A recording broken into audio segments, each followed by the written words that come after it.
اللہ تعالیٰ پھر فرماتا ہے اللہ تعالیٰ بعض فی الأمی رسول منہم یتلو علیہم آیاتہ ویزکیہم ویعلمہم الکتاب والحکمہ وَإِن كَانُوا مِن قَبْلُ لَفِي ضَلَالٍ مُبِينٍ، اس سے پہلے وہ کھلی کھلی گمراہی میں تھے۔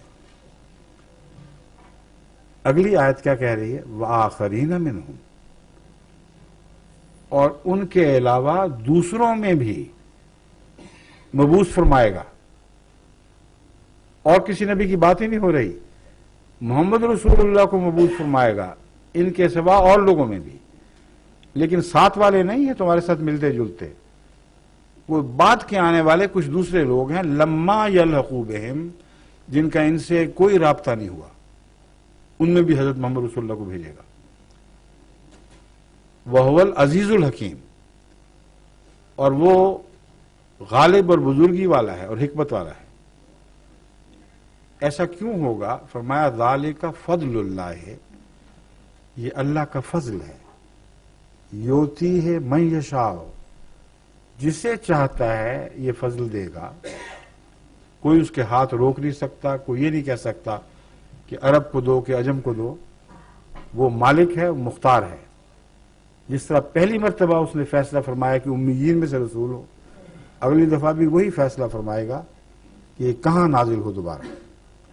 آخرین منہم لما یلحقوا بہم وہو العزیز الحکیم ذالک فضل اللہ یؤتیہ من یشاء، اللہ کا فضل جسے چاہے دے، وہو العزیز الحکیم۔ اب سنیے، یہ آیات نازل ہوئی ہیں جس وقت حضرت اقدس محمد رسول اللہ کے جھرمٹ میں اور لوگ بیٹھے ہوئے تھے، صحابہ موجود تھے، ایک اجمی بھی تھا مگر سب عرب تھے، ان کی موجودگی میں یہ آیت نازل ہوئی ہے۔ بخاری شریف بتا رہی ہے کہ یہ اس کا نزول کا واقعہ ہے، اور اس کی شان نزول یہ ہے، اس طرح نازل ہوئی، اور اس کے نازل ہونے پر صحابہ نے تعجب سے ایک سوال کیا۔ سوال کرنے والے نے پوچھا کہ یا رسول اللہ وہ کون لوگ ہوں گے جن کی بات یہ آیت کر رہی ہے؟ یہ سمجھے کہ محمد رسول اللہ دوبارہ نازل ہوں گے، کیونکہ اور کسی نبی کی بات نہیں ہو رہی، اس لیے یہ پوچھا ہی نہیں کسی نے کہ کیا رسول اللہ آپ دوبارہ نازل ہوں گے، اس لیے کہ انڈرسٹوڈ سمجھا انہوں نے۔ یہ آیت کہہ رہی تھی کہ آخرین میں یہ نبی مبعوث ہوا ہے اور آخرین میں بھی یہی مبعوث ہوگا، تو یہ سوال کرنے کی ضرورت نہ سمجھی۔ فرمایا وہ کون لوگ ہوں گے، وہ کون سے آخرین ہیں جن کی بات ہو رہی ہے؟ 3 دفعہ جب یہ سوال دہرایا گیا، تیسری دفعہ آن حضرت صلی اللہ علیہ وآلہ وسلم نے سلمان فارسی جو بیٹھے ہوئے تھے ان کے کندھے پر ہاتھ رکھا یوں، اور کیا جواب دیا؟ لو کان الایمان عند الثریا لنالہ رجل من ہؤلاء، اور دوسری روایت میں رجال من ہؤلاء، ایک مرد کی بات نہیں، کئی ایسے مرد پاک ہوں گے جو یہ کام کریں گے۔ بس اس آیت کا یہ مطلب ہے۔ اب کیا آن حضرت صلی اللہ علیہ وآلہ وسلم سے بڑھ کر قرآن کی واضح آیات کی تشریح کوئی اور دنیا میں کر سکتا ہے؟ اور وہ تشریح جسے بخاری نے محفوظ کیا، وہ تشریح جس پر نہ سنی نے اعتراض کیا نہ شیعہ نے اعتراض کیا، اور یہ تشریح ہے کیا؟ یہ بھی تو سوچیں۔ فرماتے ہیں لو کان الایمان عند الثریا، یعنی یہ واقعہ اس زمانے کا ہے، اس زمانے میں ہوگا جبکہ عملاً ایمان دنیا سے اٹھ جائے گا۔ اگر سریا پر بھی جا پہنچا، لنالہ رجل من ہؤلاء، اسے سریا سے واپس لے آئے گا ایک شخص جو ان لوگوں میں سے ہوگا۔ عرب کندھوں پہ ہاتھ نہیں رکھا، عجم کے کندھوں پہ ہاتھ رکھا ہے، اور جگہ کی نشاندہی فرما دی، زمانے کی تعیین کر دی، کیونکہ یہ ناممکن تھا کہ ادھر حضور اکرم صلی اللہ علیہ وسلم کا وصال ہوتا، ادھر ایمان سریا پر چڑھ جاتا، کچھ بھی باقی نہ رہتا۔ ایمان کو سریا پر چڑھنے میں بہت دیر لگنی تھی۔ رسول اللہ صلی اللہ علیہ وسلم فرماتے ہیں کہ پہلے 3 نسلیں تک تو نور ہی کی نسلیں ہوں گی، میرا نور زندہ قائم رہے گا۔ اندھیرا بعد میں آئے گا اور 1000 سال پھر اندھیرا رہے گا.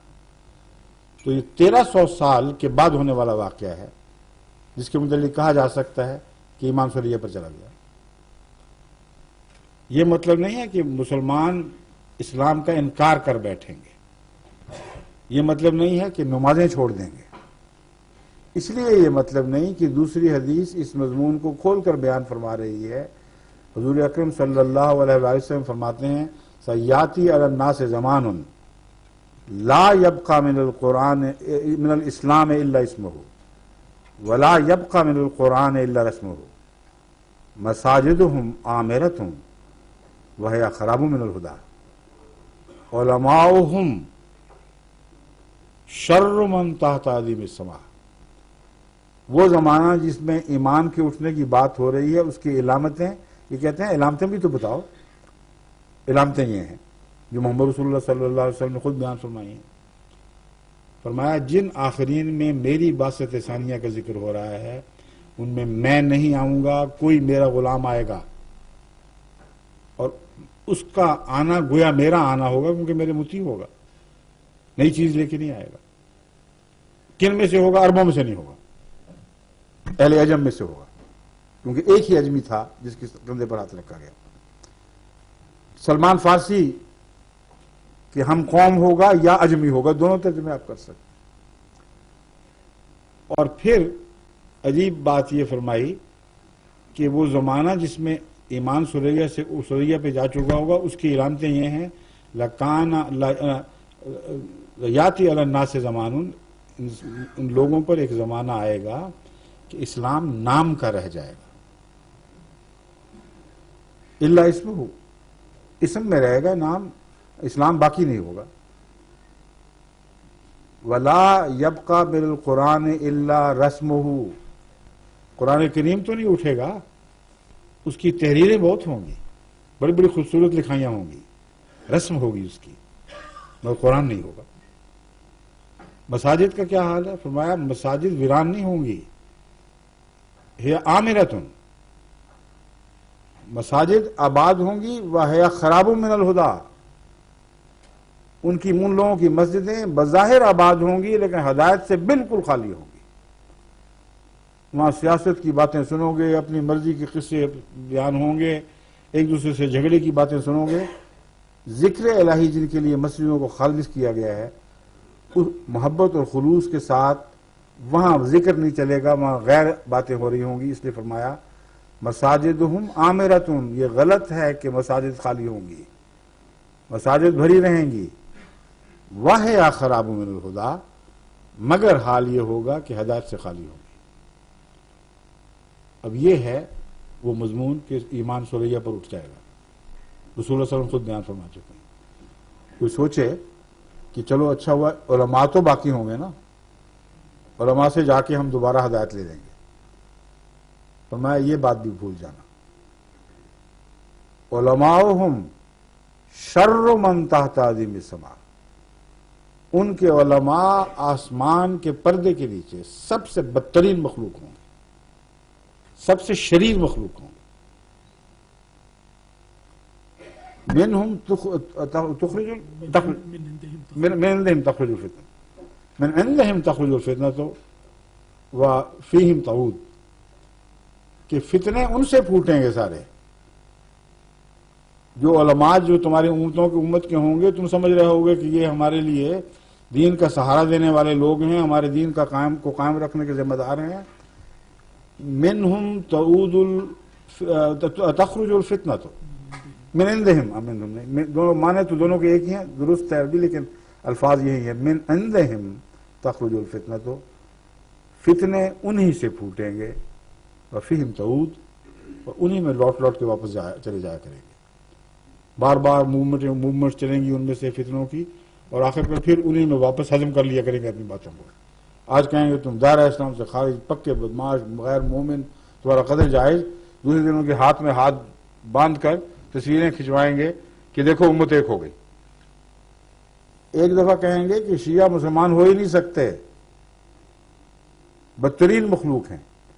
دوسرے دن جنگ میں تصویریں چھپی ہوئی ہوں گی کہ شیعہ سنی لوگوں نے ہاتھ میں ہاتھ ڈالے ہوئے، لمبے لمبے جوبے پہنے ہوئے کہ کل کی بات چھوڑ دو، اب ہم نے واپس لے لی یہ بات۔ ایک دن کہیں گے عورت کی سربراہی قبول ہو ہی نہیں سکتی، غیر اسلامی ہے، فتنہ پیدا کر دیں گے۔ دوسرے دن وہ فورن کمیٹیز کے سربراہ بن کے اسی عورت کے نیچے دنیا میں اس کی نمائندگی کی باتیں کر رہے ہوں گے۔ یہ تشریح ہے من عندہم تخرج الفتنۃ وفیہم۔ اب باتیں کھل گئی ہیں، اس سے زیادہ آپ کیا چاہتے ہیں کھولنا؟ اور جہاں تک حضرت مسیح موعود علیہ السلام کی صداقت کے دیگر دلائل کا تعلق ہے، میں آپ کے سامنے بنیادی اصولی باتیں پیش کر چکا ہوں۔ پہلے جواب میں یہ جواب آ چکا ہے، اس لیے کچھ انتظار کرتے ہیں، صرف 10 منٹ رہتے ہیں۔ میرے نزدیک اصولی جواب تو آ گیا ہے، تفصیلی باتوں کے لیے ہمارے پاس ویڈیوز، کیسٹ، آڈیو کیسٹس، کتابیں موجود ہیں۔ دعوت الامیر کی ایک کاپی ان کو دے دیجئے، ان کو پڑھیں گے تو انشاءاللہ ان میں کثرت سے مزید تائیدی صداقت مسیح موعود علیہ السلام کے نشانات مل جائیں گے۔ ٹھیک ہے؟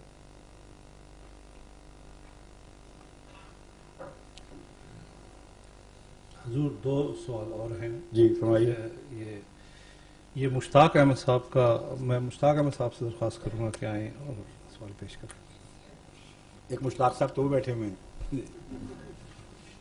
السلام علیکم۔ وعلیکم السلام ورحمۃ اللہ۔ میرا نام مشتاق احمد ہے، میں فارسٹ گیٹ سے تعلق رکھتا ہوں، ایسٹ لندن سے۔ آپ کی مجلس میں آنے کا پہلی دفعہ شرف حاصل ہوا ہے۔ میرا کوشچن یہ ہے کہ عام طور پہ یہ خیال کیا جاتا ہے کہ جب حضرت مسیح موعود علیہ السلام جو آئیں گے اس وقت دجال بھی آئے گا۔ دجال جو ہے وہ کانا ہوگا، اس کے کان لمبے ہوں گے، اور عام طور پہ ذہن میں یہ چیز آتی ہے کہ کوئی دیو قسم کی چیز یا کوئی جن قسم کی چیز جی یہی الفاظ ہیں۔ آپ ایک چیز تو آپ یہ ایکسپلین کر دیں۔ ہے کہاں وہ دجال؟ ہاں جی، وہ دجال کہاں ہے، اس کے ساتھ کیا ہونا تھا، کیا ہوا؟ اور وہ گدھا بھی آپ نے پوچھا؟ اس کی طرف میں آ رہا تھا۔ آ جائیں بھی اس کے وقت تھوڑا رہے، جلدی آ جائیں بھائی۔ تو اس کا جو گدھا ہے وہ بہت ہی بڑا ہوگا، تو نہیں، اگلی بات بھی بتائیں، آگ کھا کے چلے گا، جی ہے کہ نہیں؟ جی بالکل۔ وہ گدھا چارہ نہیں کھائے گا، دانے نہیں کھائے گا، جیسا کہانیوں میں آتا ہے نا کہ اس کی بیٹی، وزیر کی بیٹی کھاندی تے کھاندی کدواں نال۔ پنجابی کی کہانیوں میں اس قسم کی باتیں ہوتی ہیں۔ وہ کدو کے بغیر کچھ نہیں کھاتا۔ یہ جو گدھا ہے یہ کھاندا تے کھاندا اگ نال ہو، اور کچھ نہیں کھائے گا، یہ بھی بتا دیں۔ جی تو اب ہمارے لیے 2 چیزیں پیش کرنی ہیں۔ ایک ایسا گدھا جو اتنا بڑا ہو جتنا حدیث میں بیان فرمایا گیا ہے کہ اس کے 2 کانوں کے درمیان 105 فٹ کا فاصلہ ہو، اس کے پیٹ میں آگ ہو، وہ آگ کھا رہا ہو، اور پھر بھی سواریاں اس کے اندر بیٹھیں، جی وہ اتنا تیز چلے کہ مہینوں کا فاصلہ گھنٹوں میں طے کرے، ہر منزل پہ سے روانہ ہونے سے پہلے اعلان کرے کہ میں چلنے لگا ہوں، جس نے آنا ہے آ کے مجھ میں بیٹھ جائے۔ وہ خشکی پر ہی نہ چلے، سمندر میں بھی چلے، اور سمندر میں چلے تو اتنا بڑا ہو جائے وہی گدھا کہ اس کے اوپر دجال گندم کے یا دوسرے رزق کے پہاڑ بھیجے ان قوموں کی طرف جو اس کی سرداری تسلیم کرتے ہیں، اور غیر بھوکے مر جائیں اس کو پرواہ نہ ہو، وہ جہاز بھی بن جائے، یعنی سمندری جہاز، اور وہی گدھا ہوائی جہاز بھی بن جائے۔ فرمایا اس کی چھلانگ اتنی ہوگی کہ ایک پاؤں مشرق میں تو دوسرا مغرب میں جا کے ٹکے گا، اور سواریاں اس کے پہلو سے اس کے اندر بیٹھیں گی، اندر جائیں گی تو سیٹیں آرام دہ جگہ اور بجلی کے خمخمے روشن ہوں گے۔ یہ ساری باتیں بتائے نا؟ جی اگر آپ بتاتے تو پہچان بھی جاتے، سوال ہی ختم ہو جانا تھا۔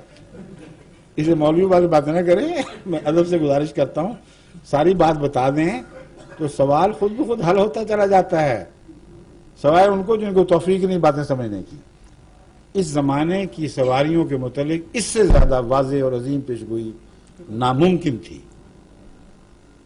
اتنی واضح پیشگوئی، ریل گاڑی کی پیشگوئی آ گئی، کاروں کی پیشگوئی آ گئی، ہوائی جہازوں کی پیشگوئی آ گئی. اگر کاروں کی نہیں تو ہوائی جہاز کے کان تو باہر بڑے بڑے 105 فٹ کے فاصلے تک تو ہوتے ہیں. آگ کھاتے ہیں، پھر بھی آگ الگ رہتی ہے، لیکن مسافر بیچ میں آرام سے سفر کرتے ہیں. جانے سے پہلے گھنٹیاں بجتی ہیں، جھنڈیاں ہلائی جاتی ہیں، اعلان ہوتے ہیں گاڑی چلنے کے لیے ہے، آؤ بیٹھو، بند ہونے لگی. ایئرپورٹ پر اعلان ہو رہے ہوتے ہیں ہوائی جہاز اڑنے کے لیے تیار ہے، کراچی سے نیو یارک کے لیے تیار ہے. اور پھر جب بیٹھ جاتے ہیں پھر سفر کرتے ہیں. اتنی تفصیلی پیشگوئی ساری انبیاء کی تاریخ میں سے کوئی نکال کے دکھائیں اس شان سے پوری ہوئی ہو. اور ابھی گدھا نظر ہی نہیں آ رہا. تو وہ دجال جو اس گدھے کا مالک ہے، جی جس کے متعلق فرمایا کہ وہ اس گدھے کی طاقت سے اس پر سوار ہو کر دنیا کو فتح کرے گا. وہ کون لوگ ہیں؟ ہم نے تو نہیں ایجاد کی ہیں سواریاں. جی. مغربی قومیں، وہ ساری مغربی قومیں وہ ہیں جو عیسائی بھی ہیں. تو آئندہ زمانے میں وہ عیسائی طاقتیں جنہوں نے دنیا پر عروج حاصل کرنا تھا، دنیا پر ایک عظیم غلبہ حاصل کرنا تھا، اور ان کے غلبے کا راز تیز رفتار سواریوں نے بننا تھا. ان تیز رفتار سواریوں کا امتیازی نقطہ پہچان یہ ہے کہ وہ سب فائر پاور پر چلنے والی سواریاں ہونی تھیں، فوڈر پاور پر نہیں. یہ پیشگوئی پوری ہوئی ہے کہ نہیں؟ جی ہو گئی. تو پھر بات ختم. اگر آپ کے پاس ٹائم ہو تو میں میرے پاس تو ہے، لیکن ایک سوال اور باقی ہے، ابھی آپ انتظار کریں. چلیں ٹھیک. اس سوال کے بعد اگر پھر وقت ہوا تو میں واپس آپ کو بلا لوں گا. چلو. ٹھیک ہے؟ حضور اگلا سوال مکرم عبدالسلام صاحب جو والتھم فارسٹ سے تشریف لائے ہیں ان کا ہے، میں ان سے درخواست کروں گا. والتھم فارسٹ سے والتھم سٹور، والتھم فارسٹ، یہ دو الگ الگ جگہ ہیں نا؟ جی ایک ہی جگہ کا نام ہے؟ والتھم فارسٹ. والتھم سٹور بھی میں نے سنا ہوا ہے. جی ایک اس کے اندر ہے. اچھا سمجھ گیا. حضور میرا سوال تو لمبا ہے، ذرا وضاحت طلب ہے. اگر ٹائم کم ہے تو میں نہ کروں وہ سوال. کر کے دیکھیں کچھ پتہ تو چلے. واجیہ جی کے رسول اکرم صلی اللہ علیہ وسلم مبعوث ہوئے، اسلام پھیلایا انہوں نے اور بہت خوبصورت طریقے سے پھیلایا، اور ان کا وہ جو دعویٰ ہے وہ مکہ میں چھپا چھپا رہا. اس دعوے کو تقویت اس وقت ملی جب چھپا رہا، مطلب وہ چھپ کر دعویٰ کرتے تھے یا دبے دبے، بھر وہ دعویٰ برملا نہیں تھا اس وقت. یہ درست کھل کر نہیں، یہ درست نہیں. معاف کرنا، جی قرآن اور تاریخ اسلام اس بات کو جھٹلا رہا ہے. آپ کا دعویٰ بانگ بلند تھا. مکے کا ہر شخص اس کے تک وہ دعویٰ پہنچا ہے.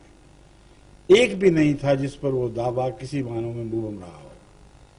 اہل مکہ نے جب آپ پہ دروازے بند کر دیے دعویٰ سننے کے بعد، تب آپ باہر کی بستیوں میں نکلے ہیں، اور پھر ارد گرد اسی دعوے کو دوسروں تک پہنچانا شروع کیا ہے.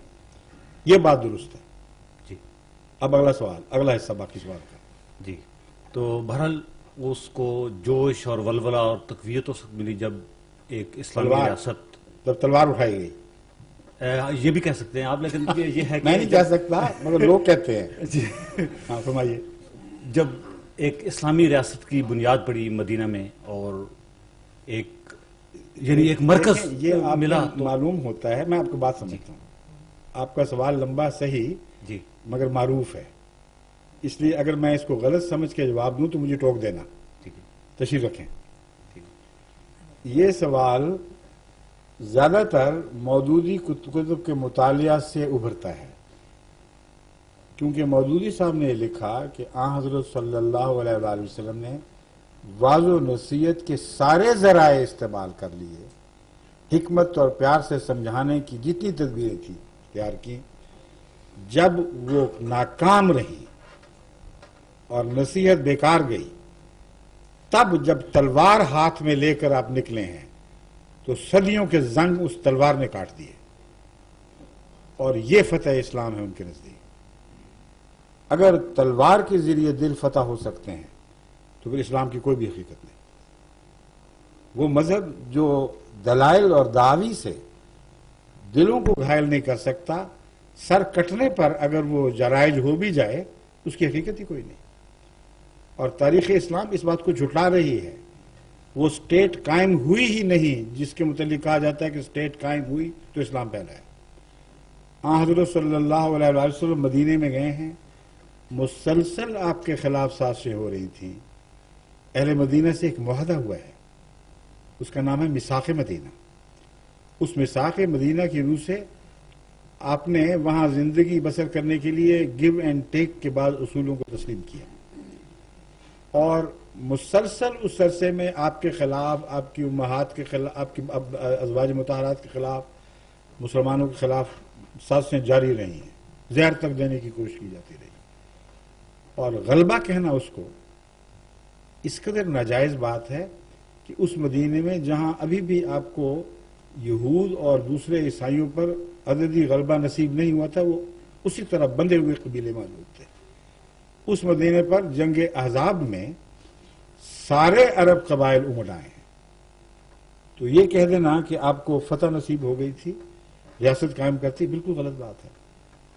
جنگ بدر تو پیدا ہو ہی نہیں سکتی تھی. اگر مدینہ جاتے ہی ریاست نصیب ہو گئی تھی تو جنگ بدر کہاں سے آ گئی، جس میں تمام مسلمان چھوٹے بڑے بوڑھے کمزور ملا کر 313 تھے، اور اس کے مقابل پر مکے سے 250 میل سے چل کر آنے والے سوار جوان اونٹنیوں اور گھوڑیوں پر ان کی تعداد 1000 تھی. یہ کیسی ریاست تھی؟ 313 نے اپنی کمزوری کے باوجود 1000 کو شکست دی. یہ الہی ریاست تھی، یہ آسمانی مدد تھی. اس کے سوا سب ممکن نہیں تھا کہ واقعہ ہو جاتا.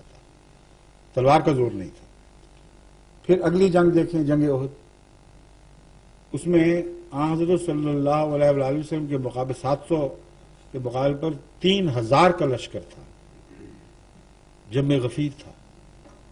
اور اس وقت بھی جب جنگ نے پلٹا کھایا ہے تو آپ کی حالت بالکل کمزوری کی تھی، یہاں تک کہ ایک موقع پر اعلان ہوا کہ آپ شہید ہو گئے.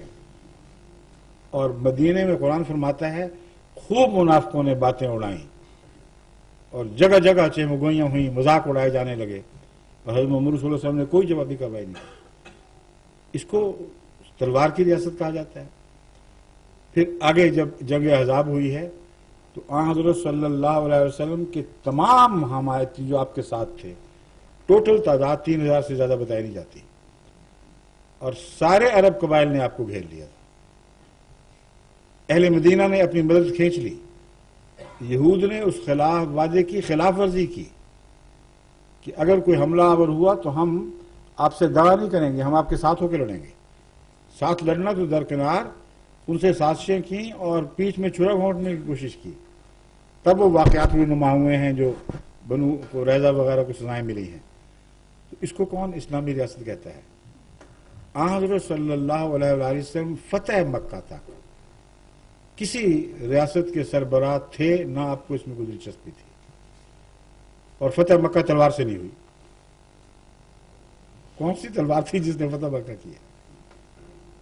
حکم تھا کہ تلوار چلائی نہ جائے، اور خدا کا وعدہ ہے اور ضرور میں فتح کروں گا.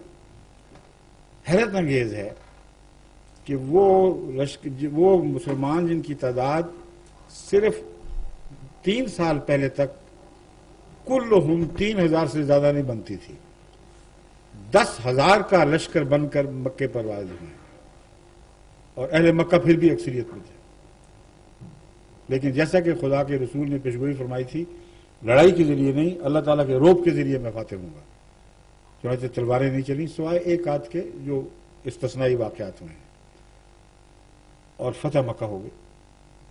فتح مکہ کے بعد کسی کو مجبور نہیں کیا کہ دین بدلو ورنہ تمہیں قتل کریں گے، ایک بھی واقعہ نہیں. اس لیے یہ جو تصور ہے یہ آپ کے ذہن میں بعض آج کل کے علماء نے غلط ٹھونسا ہوا ہے، جو اسلام کی شان کے منافی ہے، اس کی تائید میں نہیں. اسلام اس طرح پیش کریں تو دنیا کو مغلوب کرے گا، کیونکہ اس کے ساتھ اس کے نشانات کی طاقت ہے، اس کے دلائل کی طاقت ہے، اور اسی پیغام کی قدر کی جاتی ہے جو اپنے دلائل کے زور سے، نہ کہ زور کے، نہ کہ تلوار کے زور سے دنیا پر فتح حاصل کر لے. اگر تلوار کی فتح کے کوئی معنی ہیں تو پھر کمیونزم کو اسلام سے بھی بڑی برتری حاصل ہو گئی. اس نے تلوار کے زور سے اس سے زیادہ لوگوں کو سرنگوں کر دیا جن کو اسلام نے کبھی بھی کیا تھا. پھر عیسائیت کا غلبہ مانے، اس غلبے کی حقیقت ہی کوئی نہیں. جو تلوار اور طاقت کے بل بوتے پر ہو، غلبہ وہ جو دلوں کا غلبہ ہو.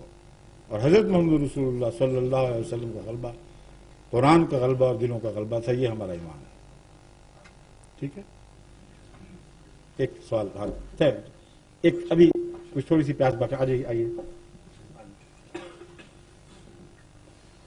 حضور اصل میں میرا سوال لمبا تھا، درمیان میں میرا مقصد یہ نہیں تھا کہ تلوار، میں یہ نہیں ثابت کرنا چاہتا. حکومت میں نے ثابت کر دیا، وہ بھی نہیں. حکومت یا نفاذ اسلام، وہ رسول اکرم صلی اللہ علیہ وسلم کے نفاذ اسلام بھی نہیں ہوا. میں یہی تو بتا رہا ہوں آپ کو، جواب دے چکا ہوں. جی. حضرت صلی اللہ علیہ وآلہ وسلم نے بزور شمشیر کبھی نفاذ اسلام نہیں فرمایا. بزور شمشیر نہیں، جیسی بھی ہو. بروز زور حکومت کبھی نفاذ اسلام نہیں فرمایا. اسلام ان لوگوں پر نافذ ہوا ہے جو دل سے قبول کر گئے تھے، اور جو نہیں قبول کر گئے تھے ان پر ریاست اسلام اس لیے نافذ نہیں کر سکتی تھی کہ قرآن کریم فرماتا ہے صبح آتے تھے، مانتے تھے، شام کو مرتد ہو کے نکل جاتے تھے. فرماتا ہے کہ نہیں؟ تو اگر مرتد کی سزا قتل سے ڈرے ہوئے تھے وہ لوگ، تو قرآن یہ کیا کہہ رہا ہے؟ اس لیے کوئی جبر نہیں تھا. لا اکراہ فی الدین، کھلی چھٹی تھی.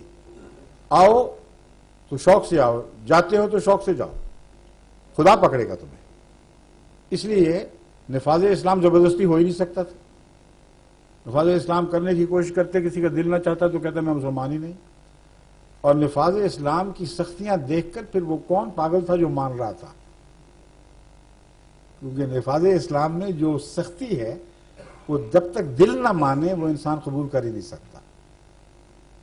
باقی تاریخ تو الجھی ہوئی ہے نا. آج کی تاریخ آپ کے سامنے پاکستان، وہاں نفاذ اسلام ریاست نے قائم کرنے کی کوشش کی تھی کہ نہیں؟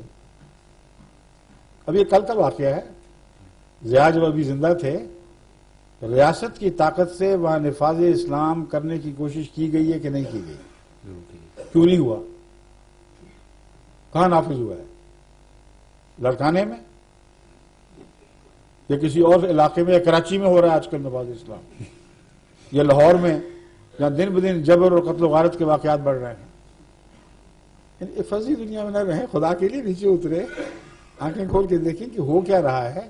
ایسا نفاذ اسلام جو جبر سے ہو، یا نفاذ دین، وہ ناممکن ہے کہ باقی رہ جائے، اور کبھی بھی وہ قائم نہیں ہو سکتا. نفاذ اسلام حضرت محمد رسول اللہ نے تکلیفوں کے رستے سے کیا ہے. بڑی محنت فرمائی ہے ان لوگوں کی اصلاح کے لیے. اتنا ان کو پاک باز کیا کہ جان کی بازیاں کھیل گئے اور ایمان سے نہیں پیچھے ہٹے. اپنا سب کچھ لوٹا دیا، اپنی سرداریاں چھوڑ دیں. اس کو نفاذ اسلام کہتے ہیں. اس کے بعد جبر کی ضرورت ہی کوئی نہیں. جب دل مان گئے کہ میاں بیوی راضی، کیا کرے قاضی. ٹھیک ہے. شکریہ حضور یہ آخری سوال تھا. شکریہ، جزاک اللہ. وہ ایک صاحب سے میں نے کہا تھا اگر وقت ہوا تو ان کو، اگر دیکھیں بات سنیں، وقت تو گزر گیا ہے. اگر ہمارے دوست اجازت دیں تو ان کو بڑا ایک سوال آیا ہوا ہے. اجازت ہے؟ جزاک اللہ. شکریہ. شکریہ جی. میرا پہلا سوال تو ایک عام سا سوال تھا. اب اصل آنے والا ہے. کہتے ہیں اب جگر تھام کے بیٹھو، میری باری آئی. میں تیار ہوں، حاضر ہوں. عام طور پہ یہ کہا جاتا ہے کہ اللہ تعالیٰ جو ہے اس نے جو قانون بنایا ہے، قانون اللہ تعالیٰ جو ہے جی ہیں نہیں، کیونکہ قرآن کریم نے وحدت میں پیش اس لیے کیا ہے تاکہ کوئی اور اس کا مثیل نہ رہے. جی جی. جو اللہ تعالیٰ ہے، اللہ جل شانہ، کیا ہے وہ؟ اللہ جل شانہ ہاں ہاں، ایک واحد ہے. ٹھیک ہے، بالکل صحیح. تو میرا کوشچن یہ ہے کہ عام طور پہ یہ کہا جاتا ہے کہ اللہ تعالیٰ نے جو قانون قدرت بنایا ہے، اللہ تعالیٰ اسی کے مطابق جو ہے چلتا ہے. ٹھیک ہے، اس کی نفی نہیں کی جاتی ہے. بالکل ٹھیک ہے. صحیح. ٹھیک ہے.